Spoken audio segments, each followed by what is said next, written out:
And for more context on this attack, Professor Greg Barton joins us, and he is the chair of Global Islamic Politics at Deakin University, and he's speaking to us from Venus Bay in Victoria. Now, Prof, no group has claimed responsibility so far, but initial investigations suggest that the local branch of ISIS could be behind the attack. Who do you think is responsible? Well, that certainly seems highly likely. We know that Islamic State in Khorasan Province, in the IS branch in Afghanistan, is in a bitter struggle with the Taliban. And we know that the political rally in Pakistan, just across the border, this is very near the border with Afghanistan, this political rally was closely aligned with the Taliban in Afghanistan. So there's sort of motive and logic, and there's also capacity. And of course, unfortunately, this sort of suicide bombing bears the hallmarks of an Islamic State operation. And speaking of the attack, some 400 supporters of the JUIF party, they were gathering when the attack happened. Now, the party was previously targeted by Islamic State and is also a major ally of PM Sharif's government. So what message do you think the attackers are trying to send here? I think they're basically trying to put pressure on the Taliban regime in Kabul by reaching out and embarrassing it across the border in Pakistan and trying to up the ante. Islamic State in Khorasan Province is limited in the areas it can operate. It's under great pressure from the Taliban government, but the Taliban government can't control it. So it's looking for opportunities where it can leverage its influence. And unfortunately, terrorism is a method of leveraging influence and getting attention.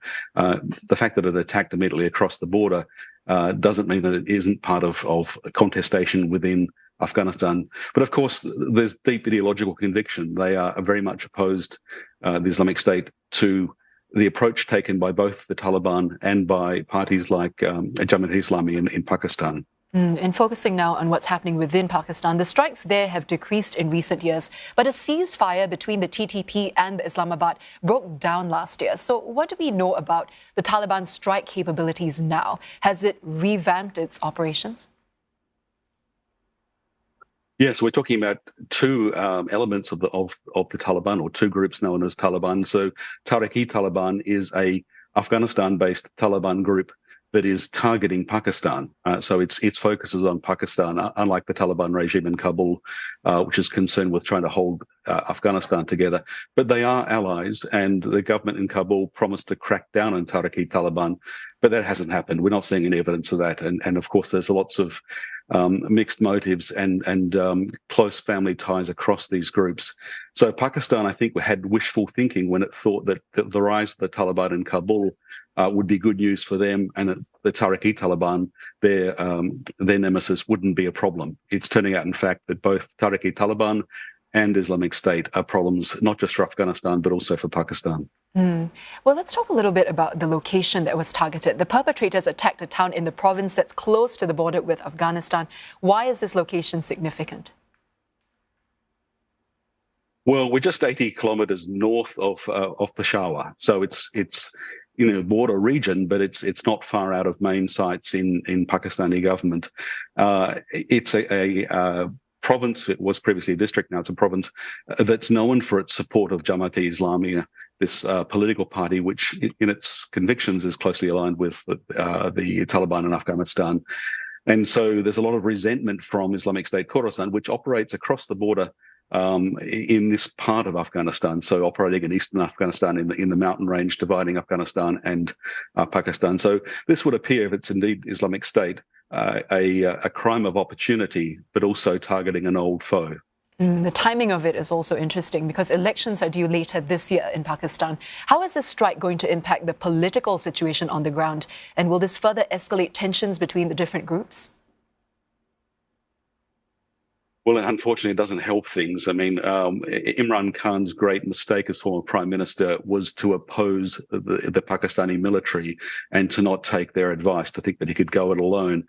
They showed him that was not possible. He was toppled.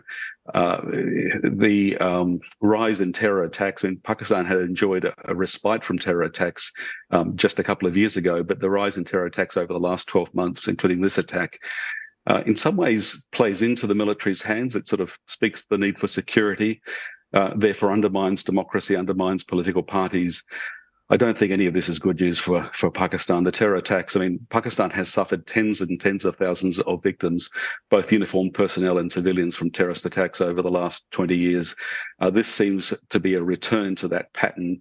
It may make the military feel that they're more justified in controlling military power and perhaps can push off the elections, but that itself doesn't help solve Pakistan's problems. Now, what role does Afghanistan play here, and what more needs to be done to make sure that Afghanistan isn't that safe haven for terrorists? Yeah, that's the $64,000 question. How do we solve the problem of Afghanistan? More pressure needs to be placed on the Taliban regime, but it's not clear how to do that. They seem pretty resistant to pressure. They've got their own sources of income inside the country. They don't need foreign aid. They also don't seem to care if half the population, if all the women in Pakistan suffer. You know, they've just closed beauty salons, which might seem like a small detail in Australia or Singapore, but in Afghanistan, a land of widows, it was a vital meeting place for women, where they've got very few meeting places, and a vital source of income for many women. So the Taliban seems very resistant to any outside pressure, economic or otherwise. But I do think this is a reminder that we can't keep deluding ourselves that if we just ignore the problems, things will get better in time. We really need to take the situation in Afghanistan seriously and recognise that indeed it is increasingly a safe haven for terrorist groups, whether groups like Taliban, a problem for Pakistan, or Islamic State, which potentially is a problem for everyone. And I think eventually it's going to be a problem for Southeast Asia as people travel and are trained and are radicalised in Afghanistan, as we saw decades ago. Professor, thank you so much for your insights. That was Professor Greg Barton there.